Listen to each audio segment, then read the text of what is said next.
Hey everyone, welcome back to the Narcissist Exposed channel. Today we're diving into a question that sounds strange but reveals something deeply psychological. Why do narcissists' hair fall out so much? And why does it cause them so much suffering? This isn't just about genetics or aging. It's about stress, vanity, and the crumbling of the false image narcissists work so hard to maintain.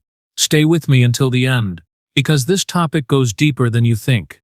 At first glance, hair loss might seem like a simple physical issue, but for a narcissist, it's far more than that. It's a symbol of losing control. Their entire identity is built around the illusion of perfection. So when their reflection starts to betray them, it feels like the universe itself is attacking their carefully crafted image.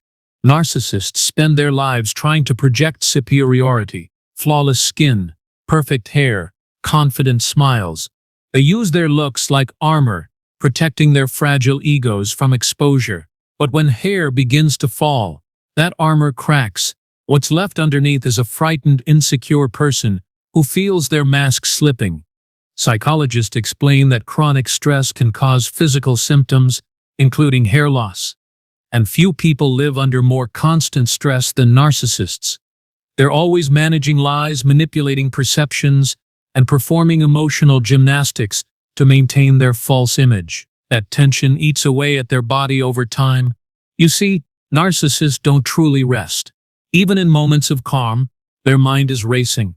They're replaying conversations, analyzing reactions, and strategizing how to stay on top. This non-stop overthinking keeps their nervous system in fight-or-flight mode, flooding the body with stress hormones that damage hair follicles. Cortisol, the body's main stress hormone, is often sky-high in narcissists. It weakens the immune system, disrupts sleep, and affects hair growth cycles. Their obsession with control literally makes them lose control, strand by strand. It's poetic justice in a way. The image they built destroys itself. But beyond biology, there's symbolism. Hair represents vitality, youth, and confidence. For narcissists who fear aging, vulnerability, and imperfection, losing hair is like losing power. Each fallen strand feels like a public confession. I'm not as perfect as I pretend to be. Imagine a narcissist looking in the mirror, watching their hairline recede. To most people, it's part of life. But to them, it's a personal betrayal. Their reflection no longer obeys. It no longer mirrors the fantasy self they've worked so hard to project. That's why many narcissists panic at the first sign of hair loss. They'll spend fortunes on treatments, wigs, supplements, and even surgeries. Anything to hide the evidence of time and stress. Because to them, appearance is everything. It's not vanity. It's survival. Some narcissists even blame others for their hair loss. They might say, "You stressed me out," or "You ruined my peace." It's easier for them to project than to admit the truth that their own toxic lifestyle and emotional dishonesty are what's destroying them from the inside. When the mask begins to fade, they double down. More grooming, more filters, more performances. But the harder they try, the more obvious the insecurity becomes. That desperation to appear young and untouchable only exposes how fragile they really are. Narcissists thrive on attention.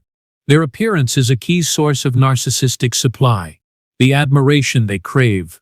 When hair loss threatens that, it hits them like emotional starvation. They feel invisible, unattractive, and irrelevant, and nothing terrifies them more than being forgotten. This leads to extreme measures. They might start wearing hats everywhere, avoiding bright light, or obsessing over new miracle cures. Every mirror becomes an enemy, every photo a battlefield, and behind every fake smile is silent panic. Hair loss also exposes something deeper, their lack of self-acceptance. For most people, confidence comes from character, kindness, and integrity. For narcissists, it's surface level. When that surface cracks, there's nothing underneath to hold them up. That's why they often lash out when they feel ugly. A bad hair day can trigger an entire meltdown. Because deep down, it's not just about hair, it's about identity. If they're not beautiful, admired, or envied, who are they? The answer terrifies them. Their obsession with youth also plays a role. Narcissists see aging as defeat. Every wrinkle, every thinning patch feels like proof that they're losing the one thing they value most: control over how others see them. They can't tolerate natural decline. It feels like humiliation. They'll often turn their insecurity into arrogance. You'll hear things like, "I don't care about looks," or "I'm aging better than everyone else." But behind those words is fear. Fear of being ordinary, replaceable, or forgotten. Some even start competing with younger people, trying to prove they're still desirable.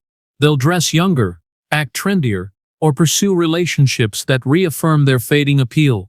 But the effort feels forced, almost desperate, because deep down, they know time always wins. Hair loss for them isn't just about vanity, it's a visible reminder of mortality. Narcissists can't handle the concept of aging or death. They've built their entire ego on the illusion of eternal youth and perfection.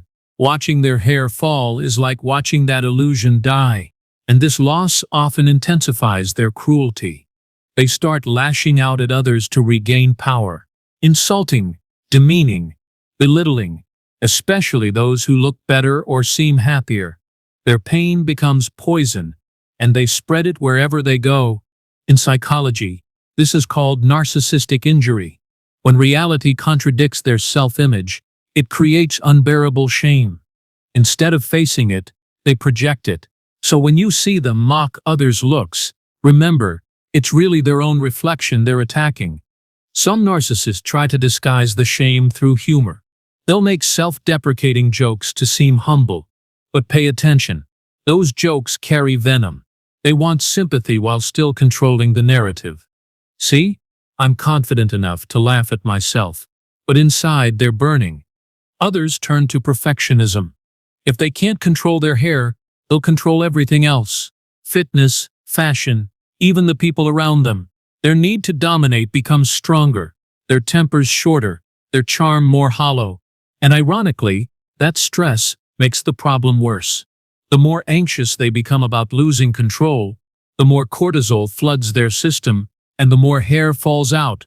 It's a vicious cycle, a punishment created by their own mind. This is where empathy becomes your superpower. When you understand that their cruelty often comes from insecurity, you stop taking their insults personally. You see them for what they are: scared people hiding behind arrogance, losing battles they can't admit they're fighting. Still, don't mistake understanding for tolerance. You can empathize without excusing their abuse. Their suffering doesn't give them the right to make others suffer. You can observe their downfall without stepping back into their chaos.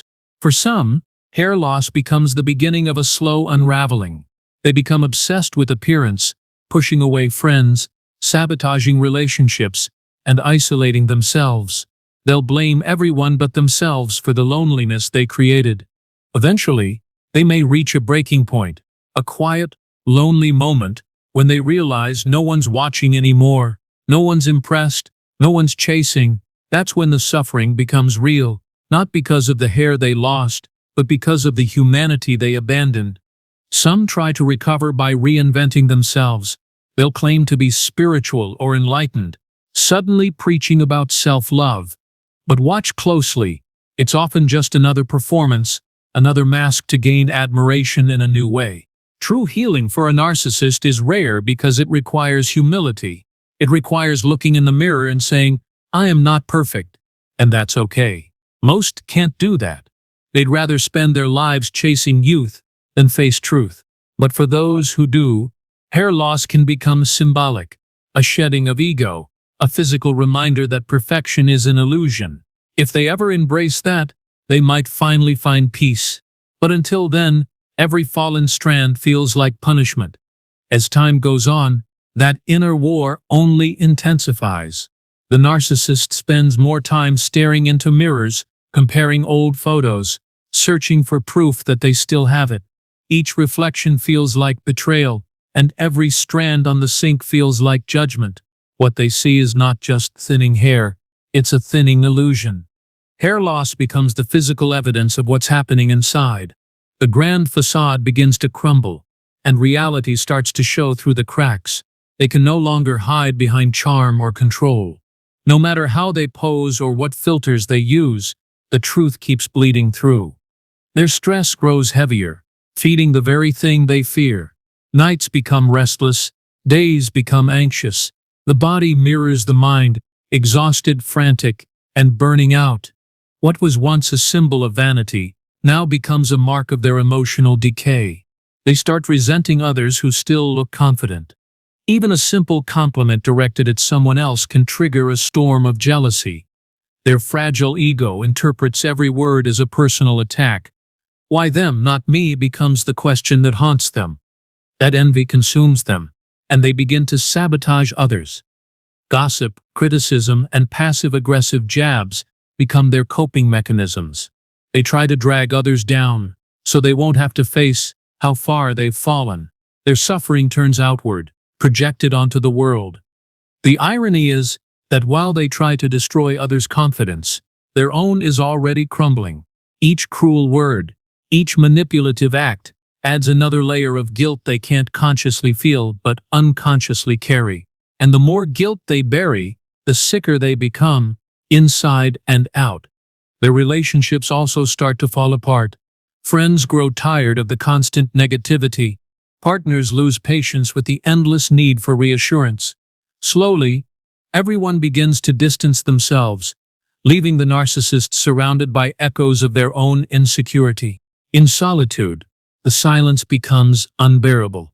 Without people to admire or validate them, their world shrinks. They start obsessing even more over appearance, trying to control the one thing they think they still can. But mirrors don't lie, and that's what hurts most. Some will turn to denial, convincing themselves that nothing's wrong.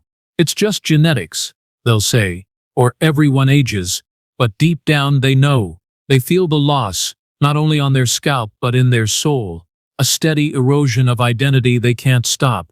At this stage, desperation replaces pride. They'll chase younger partners, buy expensive clothes, or reinvent their image. But these reinventions never last because the root problem, their fragile self-worth, remains untouched. Every compliment feels fleeting. Every praise feels forced. Nothing satisfies them anymore. The very attention they crave now feels empty because they know it's not real. It's not admiration. It's pity disguised as politeness. Behind closed doors, they crumble. They stare into the mirror, tugging at their hairline, rehearsing new lies to tell themselves, "I'm still desirable, I'm still special." But those affirmations ring hollow when even their reflection refuses to agree. That's when fear turns into anger, not just at the world, but at themselves. Their body becomes the enemy, betraying them every day. Hair loss turns into a metaphor for power loss. And that's something a narcissist simply cannot handle. They may start resenting people who seem at peace. They'll mock those who embrace aging, calling them weak or lazy, because acceptance is something they can't understand. They can't comprehend peace without control, and so their suffering deepens. It's not just vanity anymore. It's identity death. The image they built, the one that held them above everyone else, is disintegrating strand by strand. And the one thing they can't replace is authenticity. Eventually, their external decay mirrors their internal collapse. The fake confidence fades. The sparkle in their eyes dulls. They've spent so long pretending to be invincible that when life reminds them they're human, it feels like annihilation. This is where life gives them a choice: either surrender to humility or keep pretending until nothing's left. A few may finally face the truth that beauty without depth is empty, and control without love is meaningless, but most can't. They double down on the lie. For them, hair loss becomes the visible scar of a deeper wound, the wound of self-delusion. Their suffering is not punishment, it's consequence. It's life reflecting back the truth they refuse to see. The mirror, at last, tells the story they can't rewrite. But for you, the observer, the empath, the survivor, this story is a reminder. You can't heal someone who's still lying to themselves. You can only protect your peace, your energy, and your truth. Let their suffering be their lesson, not your responsibility. So why do narcissists lose their hair and suffer so deeply? Because the mask they wear is heavy, too heavy to carry forever. The stress of pretending perfection eats them alive, one strand at a time. Real peace, real beauty, comes from honesty, something they may never learn. But you can keep your heart clean, your mind clear, and your spirit free. Thank you for watching, my friends.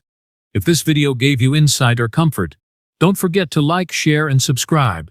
Your support helps this community grow and reach others who need clarity and healing. Remember, true beauty doesn't fear time, and real strength doesn't hide behind masks. Keep shining, and I'll see you in the next video.